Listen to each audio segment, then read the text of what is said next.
Fernando Alonso has a message for the rest of the Formula One paddock, and it's a message that should have every other team worried.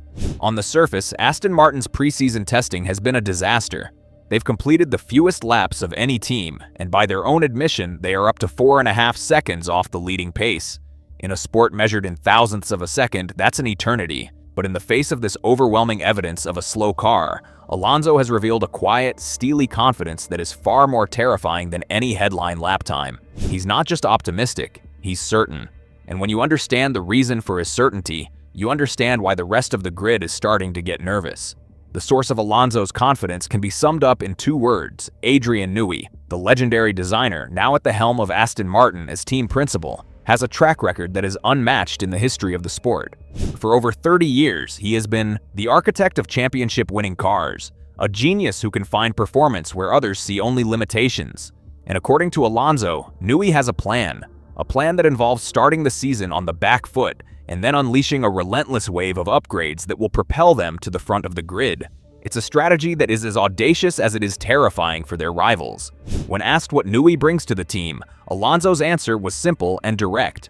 All the things we need. He has the experience. He has been in better times, tougher times, and I think we have a clear path of improvement.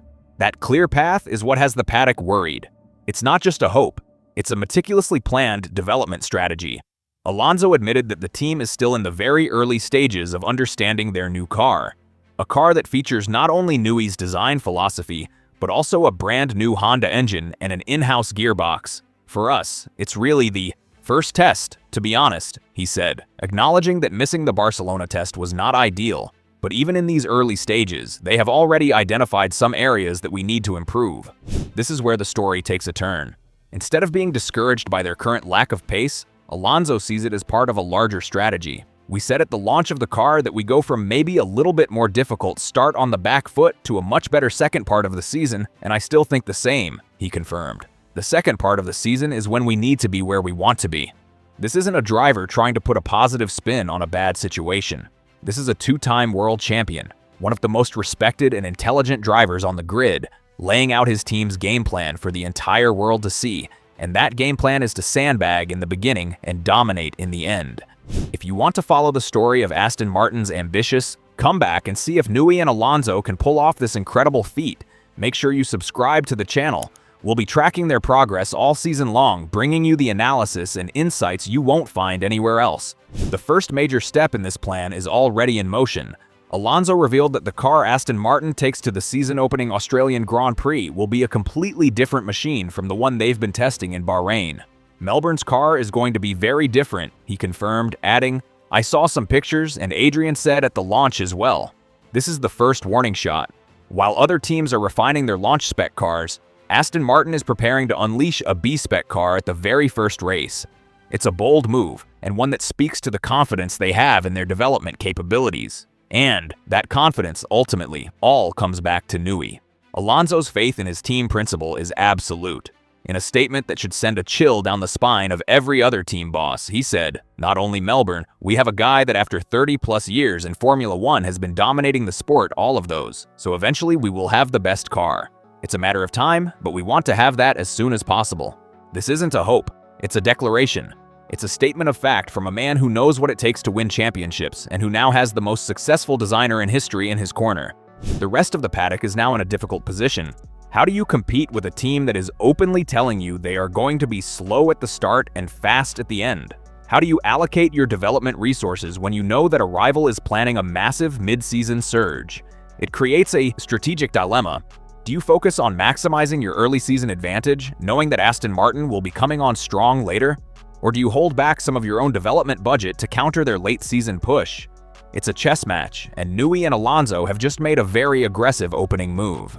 The psychological impact of this cannot be overstated. In a sport where confidence and momentum are everything, Alonso has just planted a seed of doubt in the minds of his rivals. Every time they see an Aston Martin at the bottom of the timesheets, they won't see a slow car. They'll see a team that is holding back, a team that is playing a different game. It's a masterful piece of psychological warfare, and it's a tactic that Alonso has used to great effect throughout his career. What makes this situation even more intriguing is the nature of the 2026 regulations. With a brand new car and engine formula, the development curve is incredibly steep. The teams that can learn and adapt the fastest will be the ones that succeed. And in that environment, a team led by Adrian Newey has a significant advantage. He is a master of understanding new regulations and finding innovative solutions. His ability to see the big picture, to understand how all the different elements of the car work together, is what sets him apart. We've seen this pattern before. In 2010, his Red Bull RB6 was not the fastest car at the start of the season, but by the end, it was unbeatable. In 2013, his Red Bull RB9 was so dominant that it won 13 out of 19 races, establishing a new benchmark for aerodynamic efficiency. And in 2022, his Red Bull RB18 was overweight and unreliable in the first few races, but by mid-season it was in a class of its own. Newey's cars are famous for their development potential, and the AMR26 appears to be no exception. And now, with the full resources of Aston Martin and a Works Honda engine partnership behind him, he has all the tools he needs to build another championship-winning car. The importance of this Honda partnership cannot be overstated.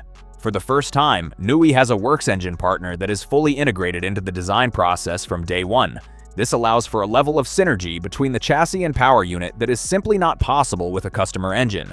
It means that the engine is not just a component that is bolted into the back of the car. It is an integral part of the car's aerodynamic and structural concept. This is the kind of advantage that can make the difference between a good car and a great car that dominates a generation.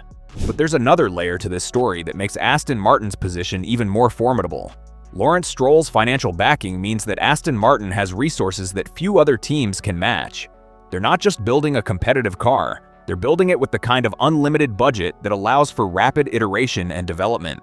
While other teams are constrained by cost caps and limited wind tunnel time, Aston Martin can afford to take calculated risks. They can build multiple versions of components, test them extensively, and then implement the best solutions. This financial firepower, combined with Newey's genius and Alonso's experience, creates a trinity of advantages that is almost impossible to overcome. The other teams know this. They've seen what Newey can do. They've been on the receiving end of his genius for decades, and that's why they're worried. They see a team that is currently at the bottom of the timesheets, but they also see the quiet confidence of Fernando Alonso and the formidable track record of Adrian Newey. They see a team that is not just building a car, but building a dynasty. They see a rival that is not just aiming to compete, but aiming to dominate. The message from Aston Martin is clear. Don't be fooled by our testing times. We are playing a long game. We are on a path to the top, and we have the people and the resources to get there. The AMR26 you see in Bahrain is not the car we will be racing in Melbourne, and the car we race in Melbourne is not the car we will be winning with in the second half of the season. It's a bold and audacious strategy, and one that has the entire paddock on high alert. The sleeping giant of Aston Martin is waking up, and when it does, the rest of the grid had better be ready. The question is no longer if Aston Martin will be competitive, but when.